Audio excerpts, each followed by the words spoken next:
Welcome to Demand 2024. Today's session is influencing with influencers, but don't call them influencers. My name is Joseph Baringhouse. I'm the VP of Marketing here at Sonrai Security.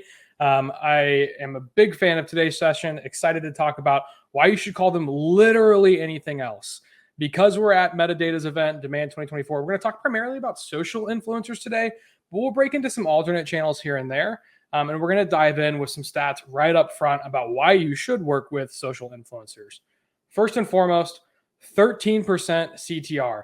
That's 10 times better than LinkedIn's benchmark CTR of 1.61% for image ads with engagement set as a metric. So 10 times better.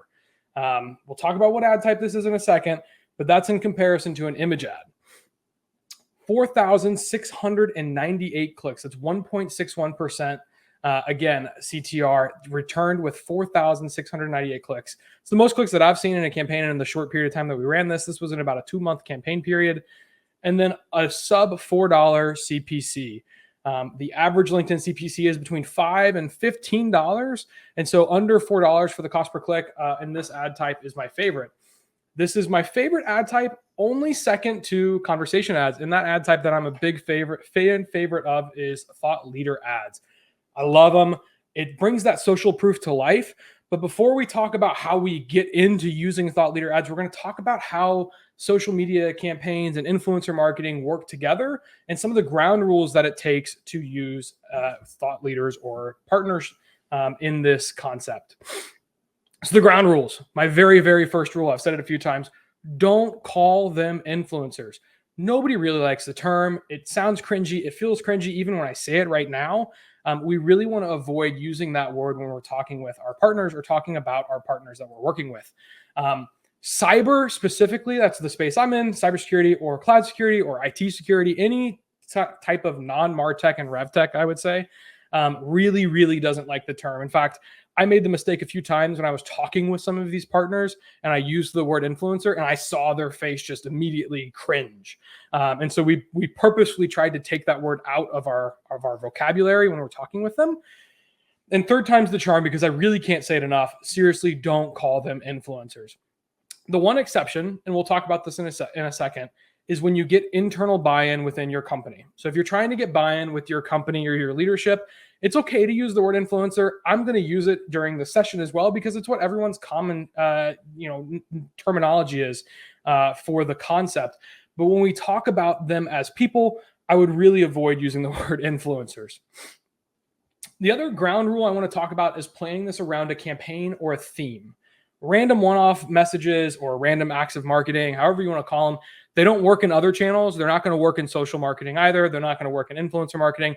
Avoid them. Avoid them like the plague. Run from them. Joint content is a really, really good piece for this. When you're working around a campaign type, if you can work with an influencer or work with the partner on a joint content piece, whether it be a webinar or an ebook or whatever that thing may be that you work together on, I think they actually have more buy-in when they're working with you, and you can have multiple people be co-authors or co-sponsors or co-events. For example, Demand 2024 has a bunch of us speaking at this event. I am by no means an influencer, but I'm certainly here and I'm going to promote this event because I'm invested in this session myself. So joint content can be a huge driver for getting more people and more awareness and more buy-in on your influencer marketing campaigns. And the last one, omni-channel doesn't disappear just when you run an influencer marketing campaign.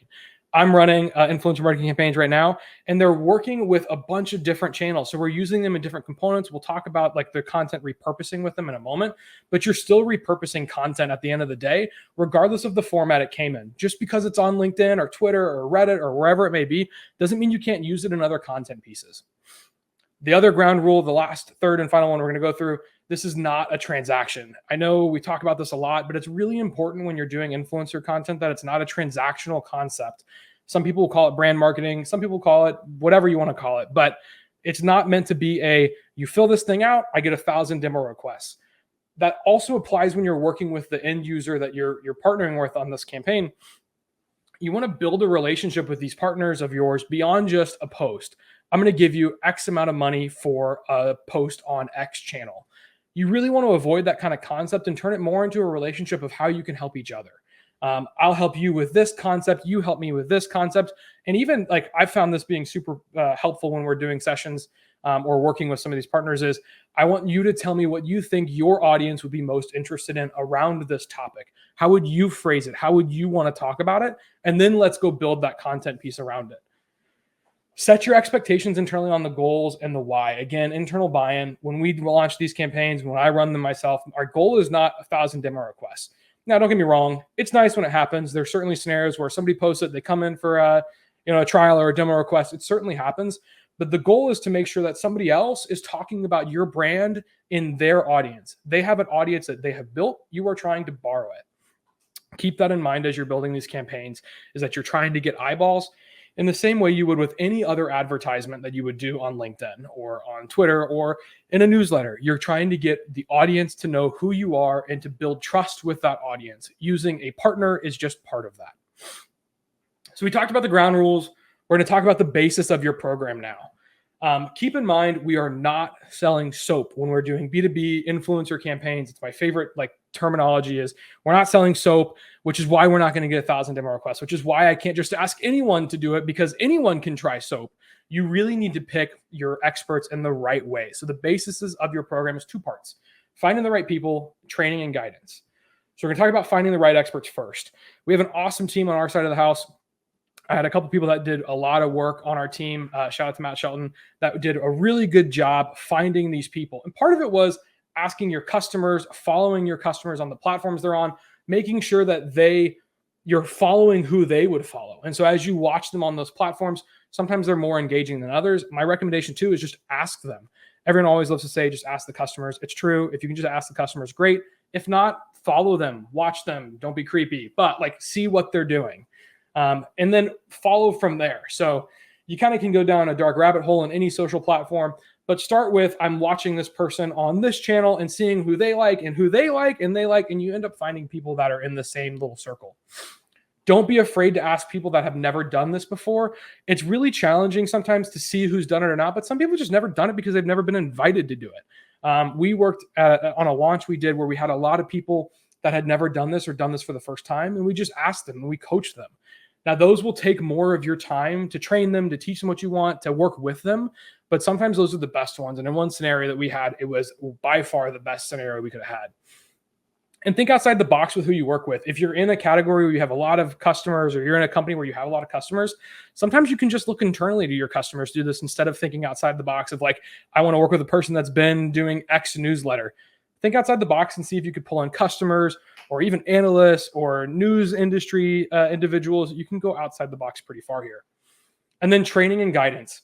I think my favorite part of this campaign we ran was the training and guidance component. First, we started with a detailed call with our expectations. We started with a DM or an email or some sort of communication with them and asked if we could get on a phone about what we were doing, why we were doing it, and what help we would have, and maybe how they could help their audience or how we could help their audience. After that, we had really good communication. So either had them in Slack, had them in email. I think communication throughout this is goes really well. It was part of our even launch plan to make sure that they knew when things changed or how they changed. Messaging, guidance, and example posts. Again, going back to those new people that were on that have not done this before, they really need guidance. So if you have a product marketing team or a social team, in our case, we had our product marketing team and our social team do a really phenomenal job with this. They had awesome messaging guidance for how we talk about what we talk about, how we talk about the problem, and then gave them examples of things that we thought were really good posts. This seems obvious, this next one, but custom links, set up UTM tracking, set up a custom link, give them a custom code, similar to how you would see if you did B2C and you had a custom code for checkout, get 15% with my checkout code for Roback or whatever. Have your custom link available. It's good for tracking. It's good for when you do want to show the people that came from a campaign, it's certainly worthwhile. The one that really I think set us apart though is this final one.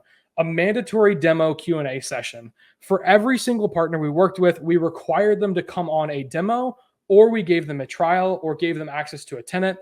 But no matter what, they had to actually engage with the product. When you're selling soap, I can just send you soap. It costs me $2. But when I'm asking somebody to onboard something that's complicated or technology that requires integrations or something like that, it can take a little bit more work.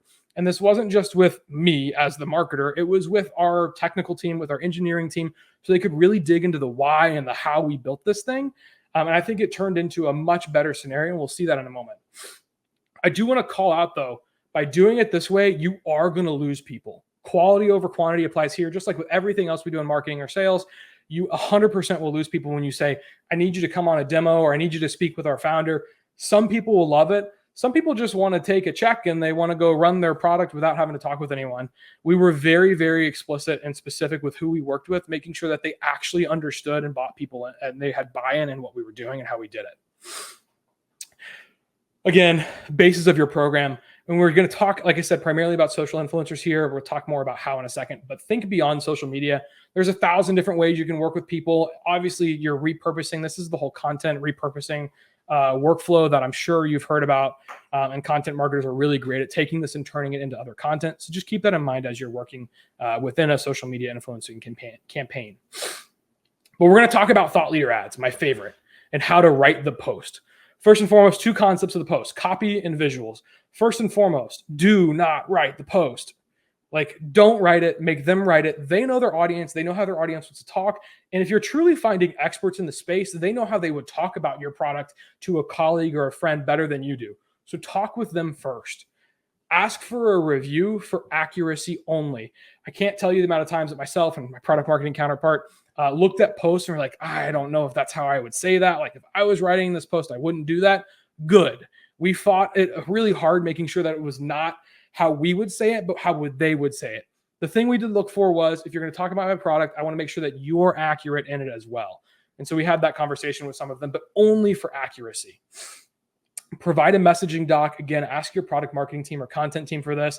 They do it for a living. They're probably the best ones to do it. If you're on the influencer side or the demand gen side or paid side and you're doing this, I know we all love to be expert writers. They are really good at it, so trust them as well. And then follow the platform best practices. For example, on LinkedIn, emoji limits matter. I'll show you that in a second of how somehow I magically got around it. But keep that in mind when you're doing these campaigns. Length of the post does not matter. And then last but not least, have great visuals. The goal is still to stop the scroll. Keep that in mind as you're creating visuals. Have something for them to use, but don't require it. Let them do it without an image. Let them do it with their own image. Let them figure it out. So we're going to look at some examples of really great posts here. 2 of my favorite posts, these have been anonymized for clarity here, but the 2 sections we're going to look at on this part of the post, this is a really long post. The green is where we're building trust. So your titles matter when you're picking people, and the companies matter when you're picking people. If you're targeting enterprise, it probably makes sense to have an enterprise company. If you're not, it probably doesn't matter that much what the company the person works at is, but their title is still applicable. I also love at the very beginning of this post, it calls out exactly who it's for. Again, I did not write this for them. They wrote it for themselves. Our second section there, they start talking about the problem and pain. And then again, we're building trust again. Again, that requirement where I made them come on a call with our team. I made them talk with our team about it. They interviewed Sandy Bird, our CTO and co-founder, and their innovative new solution here. They're building trust that they actually saw it. Problem, product awareness again. So again, this is their words, not mine. We gave them some guidance, but they used their words to describe the problem and how we were solving it. I've never once typed the word ungoverned break glass access granted in emergencies. Never once. But now I'm going to, because they did. And then last but not least, this is the second half of the post. It was a long post. The CTA at the end. Why did we give this trial? This is why. This is why I gave this person access to a tenant so they could do it themselves. It opens the door for them to reach back out. And again, that custom link so we can track when people do come through it. This is one of my favorite posts that came out. And it doesn't have an image, and it's one of the best performing CTRs that we have from any ads that we've run ever. Another example I want to talk through. Social proof still wins here too. The top section here, again in green, building trust. It is not just the title in this scenario, but they're calling out exactly what they do. AWS security training. It's what I'm known for in this scenario. Again, then right after that, they're calling out the problem and the product awareness. So they talk about the problem first, which is how I would prefer them do it. Again, I did not tell them this. They are just good at talking to their audience. This is the example of I got around the multiple emojis. I'm still not quite sure how. Please don't tell LinkedIn on me. And then at the very end, again, Sonrai Security launched what they're calling blank and what we do. Now, some of this is language that was from our messaging doc. Some of this is from their own scenarios, from their own language. And I'm okay with that. I want a mixture of them and me. I want it to be how we talk about it and how they talk about it. And then, of course, we end with a very clear CTA, this time with an image at the post itself as well. This is not the image or the video that I provided. And when the person asked, do I have to use the one you gave me? Absolutely not. You can use whatever you would like. So we gave them this post that gave them access to a tenant. They took a screenshot of their own tenant and thought, my audience wants to know the product. We had this conversation with them. They want to see what the product looks like and get their hands on it and know that I got my hands on it. So I want to use a product image, not the video that you provided. No problem. Would love for you to do that. So again, this person took the content, a great CTA at the end. You can then set up integrations. You can then do this. I'm very much intrigued. Stay tuned. In the meantime, you can check out it for yourself at my custom link. Again, use a custom link, make it easy for them to track and for you to track. Those are two of my favorite posts. Take them, use them as examples when you're talking, try and break things up. That's the way I like to break it up, is to break it up in how are we building trust in the beginning? How are we analyzing the problem and the product awareness? And then how are we doing a CTA? Again, this really was a foundational component from our product marketing team on that messaging doc. They did a phenomenal job saying, here's the problem. Here's how the product solves those problems. When you're writing up your messaging guidance, make sure you include that for them as well. And then last but not least, repurpose all of this stuff with confidence. If we're using a social post or we're having them post on social, try and pick a channel where you can, reshare that content. And if you can't reshare that content, for example, Thought Leader Ads just came out where you can share with a third party, not too long ago, I would say. Thought Leader Ads, screenshot the post. Use a screenshot of the post as an image ad. Still social proof that you can put front forward. I really do love Thought Leader Ads though. So low cost, high reward. I have no statistical significance behind what I'm about to say, but if you have somebody post, don't make it a thought leader ad right away. Let it run organically. And when it's done being popular organically, then put some money behind it. I don't know if it's true, but it feels like every time I put money behind it, something tanks. And so I just let it ride. Once it's done being popular, then I boost the post with some funds. If LinkedIn is in the session and they disagree with me, they can certainly comment it. Experiment with image ads and screenshots. You have this content now. It's publicly accessible. Take a screenshot of it, share it with your team, get them hyped up for it as well. And then screenshot for sales and DMs. You absolutely can do screenshots. You can share it with your team. You can run with that in a number of different ways. You can even use the post as a DM to people that are connected with you. Let them talk on your behalf is what we're going here for social proof. Quotes for the web, slideware, and so on. You now have screenshots of how people will talk about you. Use how they would talk about you, like I just said a second ago. When they say, I want to talk about break glass accounts that never get removed, maybe I want to use that terminology and say, like, this is what this other person thought. So use this in ways of what the experts say. If you have a case study point on your website, certainly use this as thought leadership content of how people are referencing you as well. Repurpose with confidence. And with that, I know I'm about to be out of time. Again, if you have any questions, reach out to me. You can scan this QR code. We're in security, but I promise you it is a safe link. It just goes to my LinkedIn. If you have any questions, reach out. Thanks so much and have a great rest of demand.